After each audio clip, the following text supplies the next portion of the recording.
So hello. Long time no see. It's good to be here, Kim. Good. I'm glad you're here. We have a lot to dive into.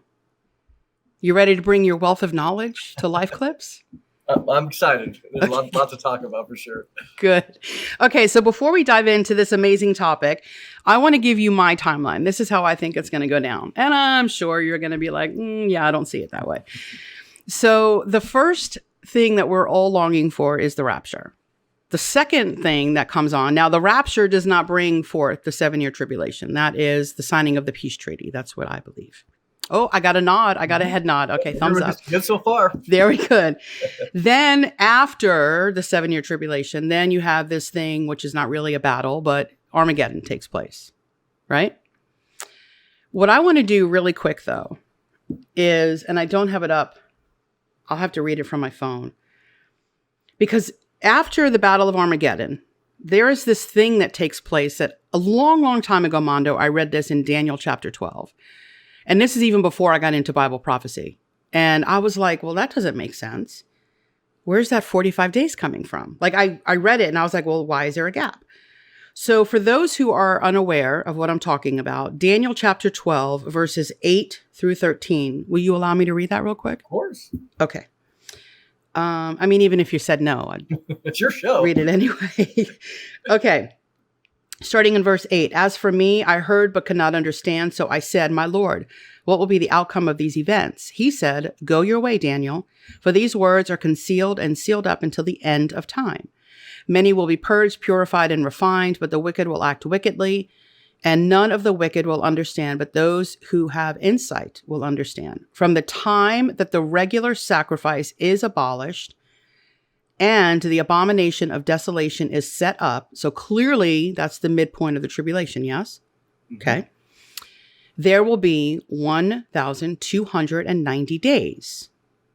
How blessed is he who keeps waiting and attains to the 1,335 days. But as for you, go your way to the end, then you will enter into rest and rise again for your allotted portion at the end of the age. Do you want to take some time to help us understand that 45-day gap? It can get pretty complicated because one of the best writers, scholars that really has brought this to light is Arnold Fruchtenbaum. And if people get his book is called The Footsteps of the Messiah. It is the best book that anybody can have as it relates to understanding a Jewish perspective of the end times and all the details, and especially, when talking about the Millennium.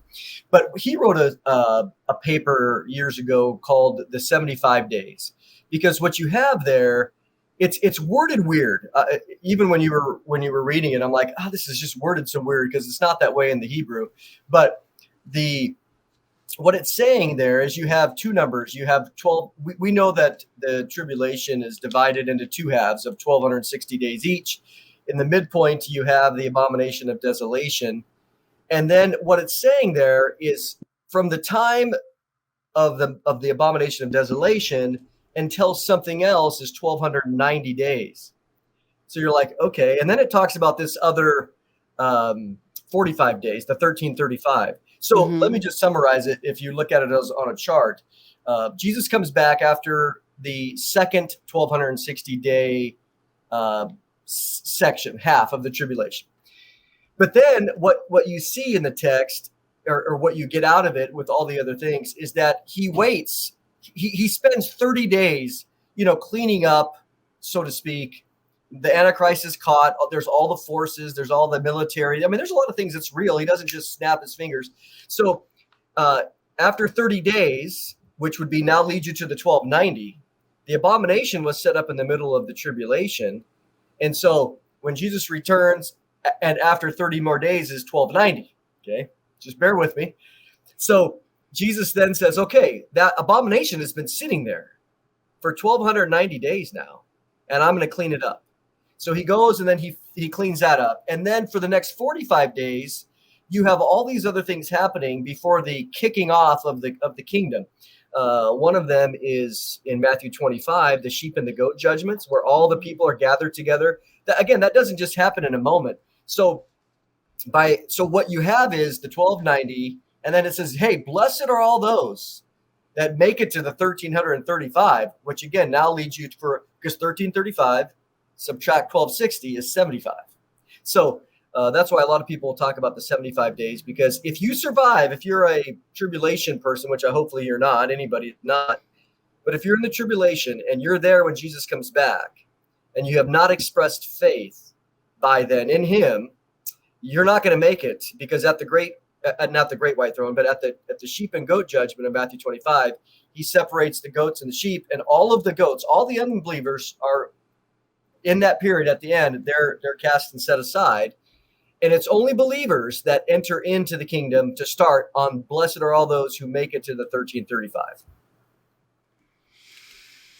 It's a lot there. Maybe I have to buy that book. It's a good book. Yeah, I mean, I knew it was going to be meaty, and I know there's a lot more to dive into, but I don't know, that maybe that's another podcast. But anyway, okay. So then after that, then we have the 1,000-year reign of Christ. Then after, okay, so let me just preface that though. While that's happening, Satan is bound for those 1,000 years. Then after that 1,000 years, Satan is loosed. Again, we don't know how long that is. It just says a short time, that in God's eyes, that we don't really know what that is. And then there's another battle, which a lot of people think that's also Gog and Magog, is Ezekiel 38. I'm not in that camp. I believe they're separate. No way. And then finally, I know my rosacea can't wait. The eternal state. That's what I can't wait for. Okay. So you kind of agree with that timeline? Well, I would yes, the timeline, but I would say that the rosacea or whatever, that doesn't have to wait till eternal order. That's going to happen at the rapture.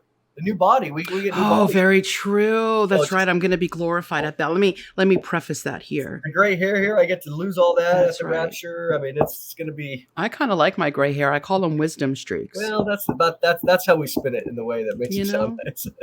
I don't know. They're just a bunch of wisdom, or all the attorneys I worked for, whichever, however you want to look at that.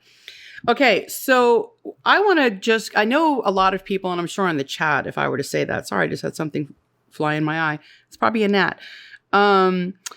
So I've heard these terms. I know what they mean, but I'm sure a lot of people maybe listening have heard these words, but we're like, I really don't know what that means. So there's 3 views. This is what happens when you go live. Isn't that awesome?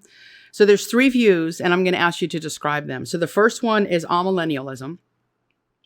And I know in my notes to you, I didn't really spell them right, but you know what I meant. Mm-hmm. So millennialism, then you've got post-millennialism, and then finally pre-millennialism, which that's our camp.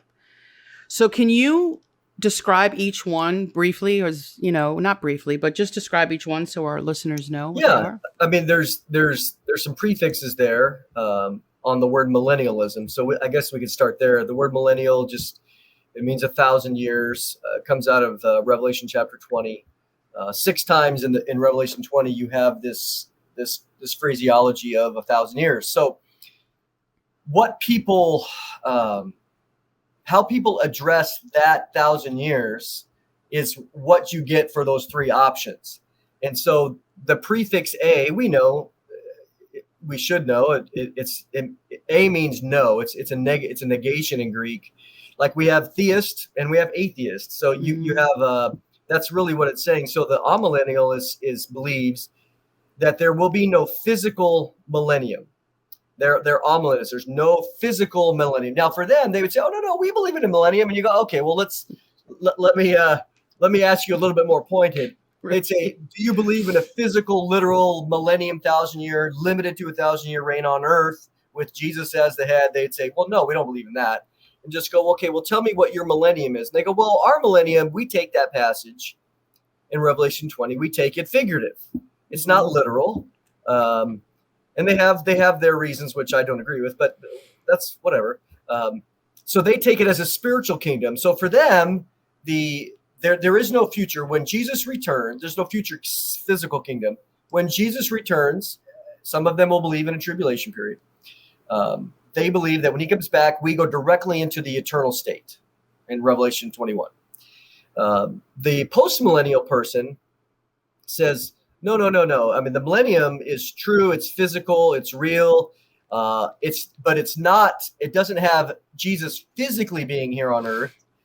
This is a task for the church. So the church is going to win the world for Jesus, and Jesus, through the church, through the power of the Holy Spirit, through all the other things, the preaching of the gospel, we are going to win the world, and the whole world's going to become righteous. And then we're going to have 1,000 years of wonder and glory on the earth. And then Jesus will return. And you go, okay. I mean, I'm just telling you the views. We haven't criticized any of them yet. And then the premillennial view simply says that it's a futurist view. It looks at the book of Revelation, the whole book of Revelation generally, as futuristic, and that you take it as literal as the text allows. Obviously, if there's a sign in heaven, Revelation 12, you take that as a sign or a symbol. But for the rest of the stuff, we look at it as being straightforward unless the text shows us otherwise. So when you read 6 times in the book of Revelation chapter 20 that there's 1,000 years, it means 1,000 years. It means 1,000 literal years. And so it also comes to the idea that if you follow the chronology of Revelation 19 and 20, then the thing that happens prior to Revelation 20, which is where 1,000 years appears 6 times, is Jesus returns to earth. Mm-hmm. So that's what makes it, he arrives pre-millennial or before the millennium. And so there's a whole bunch of other theological things that get behind the scenes there when you come to look at it, because it is true that the 1,000-year idea, or that length, only appears in Revelation, but it's one of the only things that is missing. Because if you want to learn about that 1,000 years, the most of the information is in the Old Testament. The one little nugget, there's 2 nuggets actually that the book of Revelation provides that the Old Testament doesn't, as it relates to this 1,000-year kingdom, is the length. It just tells you there was a kingdom over and over and over. There's a kingdom coming with Israel as the head, with Jesus ruling in Psalm 2 in Jerusalem. Even Luke 132, the angel Gabriel tells Mary that your son, Jesus, will sit on the throne of his father David. Well, that David's throne was never in heaven, ever. Of course not. David's earthly. And so Jesus will sit on the throne of his father David. Well, where was that at? That was in Jerusalem. So you have a lot of things that speak of it. But the one thing that Revelation tells us is how long it would last. It also tells us what the transition would look like between that 1,000-year reign on earth and into the eternal state. Those are the 2 things that don't appear in the Old Testament. But the rest of the description, there's a lot to learn and to know about this coming 1,000-year reign. It's awesome and glorious. Absolutely.